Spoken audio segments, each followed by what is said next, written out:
Isa sa mga trabahong bawal sa mga maselan at choosy, yung mga taga-kolekta ng kaning baboy o yung mga tira-tirang pagkain para sa mga baboy at biik. Man Jeffrey, meron kayong kaning baboy? Pero alam nyo bang, meron dating nangongolekta lang ng kaning baboy na nagmamay-ari na ngayon ng 4-star hotel, restaurant, cafe, commercial building, a 2-story house sa Subic. Hindi nga siya si Edmar. Saang kamay ng Diyos humugot ang isang taga-kolekta dati ng kaning baboy para mangolekta ngayon ng mga ari-arian? May sarili daw babuyan noon, bagamat hindi sila maituturing na nakaririwasa noon sa buhay. 3 inahing baboy lang daw kasi ang pinapaikot ng kanyang ina, pampuhunan sa maliit nilang pwesto sa palengke. Kaya para wala na raw silang tauhan pang kailangang bayaran pagkagaling ng eskwela, umiikot sa mga bahay-bahay para manghingi ng ipangkakain sa kanilang mga alaga. Pag-uwi ko galing sa school, magbahay-bahay na ako doon sa barangay namin para manghingi ng kaning baboy. Naka-uniform pa ako noon kasi sayang yung oras kung magpapalit pa ako para hindi din ako masyadong gabihin. Maagang namulat sa negosyo. Sumasama rin siya sa biyahe ng kanyang ama na nagtatrabaho bilang ahente ng ballpen para mamili ng mga gulay na siya rin ang nagbebenta. Nag-start ako ng isang sakong saging, tapos yung binta ko 150 pesos. Ay sa palengke, mabibili mo yun ng 200 pesos. Ibinta ko kaya to na mas mura para sa akin na lang sila bibili. Tapos nag-try muna ako sa 5 sakong saging, tsaka 5 sakong kamote. Tapos kumita ako ng 100 pesos that time. Yung 1,000 pesos para sa akin, malaking pira na kasi yun. Nung mga panahon na yun, para sa akin. Kasi 8 years old pa lang ako nun eh. Gayunman, kahit meron silang mga negosyo, hindi pa rin daw sila umasenso. Dahil nga raw sa estado nila sa buhay, nabully siya sa kanilang eskwelahan. May time naman, nung high school ako, na araw-araw, laging itlog with egg yung ulam ko. Tapos may time, nasa CR na lang ako kumakain ng tanghalian. Kasi baka humingi pa sila ng ulam ko eh. One time nga, sabi ng isa kong kaklase, palit daw kami ng ulam niya na sardinas. Ang sarap ng ulam ko nun. Lugaw with rice yun eh. Tapos ayun, doon ang nagsimula. Nasa CR na lang ako lagi kumakain. Gayunman, naging determinado sa pag-asang edukasyon ang mag-aahon sa kanilang pamilya. Pagtuntong ng kolehiyo para matustusan ang kanyang pag-aaral, naging working student siya, naging service crew ng isang fast food chain. Siyempre, kumikita na ako para tinatamad na din ako mag-aral. Pero yun yung pinagsisihan ko talaga kasi pangarap ko talaga makatapos noon ng pag-aaral. Ay huminto na kasi yung kinokopyahan ko na kaklase ko. Kaya yun, bumagsak ako sa mga subject ko.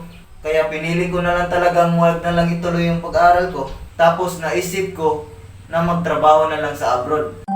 Taong 1998, nagtungo siya ng Taiwan. Pumasok doon sa isang pabrika. At habang naroon, kinarir na rin ang pag-aaral ng wikang Mandarin. Nagtrabaho bilang front desk officer ng isang hotel sa Olongapo. Sumideline din sa pagpo-foot massage. Hanggang alukin daw siya na maging tagalinis ng bahay bakasyonan na pinauupahan sa mga Koreano noon. Kada bahay na nalilinis niya, binabayaran siya ng 350 pesos. Wala kasi sa akin ang salitang pagod eh.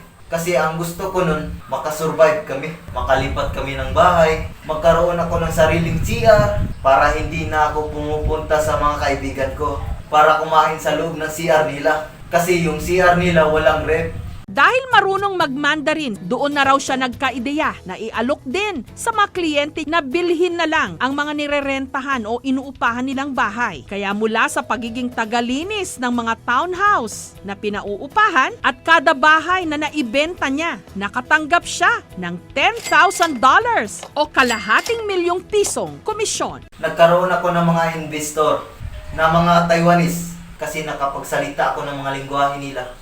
Tapos mabilis kami nagkakaintindihan.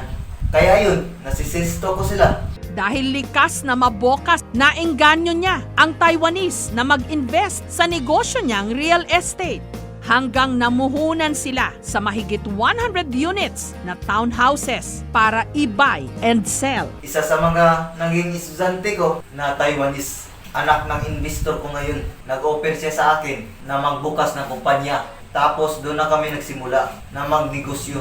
Mas lumawak pa. Dumating pa nga raw sa puntong nakabenta siya ng 18 bahay sa loob lang ng 3 buwan. At bilang incentive, niregaluhan siya ng kanyang Taiwanese business partner ng bahay na dati nililinis lang niya. Inilipat ito sa kanyang pangalan. Yung dating bahay na linilinis ko, yung pinapangarap kong bahay, doon na ako nakatira ngayon. Samantala, ang kanyang mga kinita sa negosyo, ipinambili niya ng commercial building at ipinantayo rin ng restaurant. Masasabi ko talaga, parang natupad na talaga mga pangarap ko. Yung pangarap ko lang noon, ngayon totoo na. Sa ngayon, kasalukuyan siyang kumukuha ng Masters in Entrepreneurship.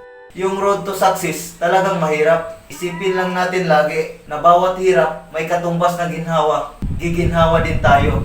Basta magtrabaho lang tayo ng ayos. Huwag tayo na mawawala ng pag-asa sa buhay. Kasi andyan lang siya para gagabayan tayo. Basta mag-pray ka lang. Pagising mo ng umaga, may sagot na siya. Wait lang, may tumatawag. Hello? Hello? Kailan magbabayad sa utang mo? Boss, wait lang. May interview kasi ako ngayon eh. Aba! Yan sinasabi ko sa'yo eh. Aba! Malaki lang utang mo sa Star pa.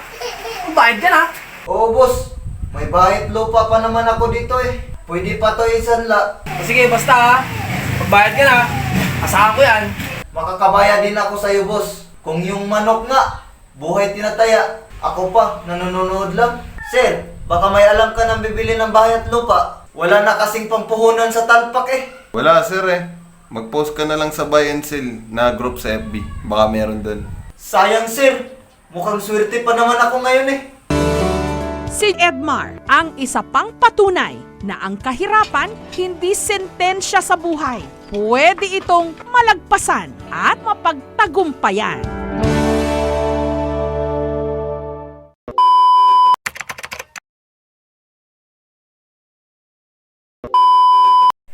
Shoutout nga pala sa mga sumuporta at patuloy nanonood sa aming YouTube channel. Sinashoutout ko nga pala ang mga lodi natin dyan, si Kiltong Castañeda, si Ate Jean, sa Halipot, sa iba po nanonood. Yo, shout out po sa mga pamilya ko na sa probinsya ngayon. Na sana malapit ng Pasko tay. Sana may mapadala konting tulong lang ako sa inyo. At para may mga pahanda lang kayo konti. At shout out din sa mga nanonood sa video ko. At sana i-share nyo at subscribe. Uy guys! Shoutout kayo! Gusto mga mananaya sa loto ha! Tumaya na kayo sa akin, magiging milyonary na kayo! Boom! Yo, munti ko na makalimutan. Shoutout nga pala kay alias Dagem. Alam niyo na kung sino yun. Tsaka Kuya RR. Mag-ingat dito sa barko, keep safe. Malapit na nga po pala ang ating anniversary. Ito po ang ating t-shirt.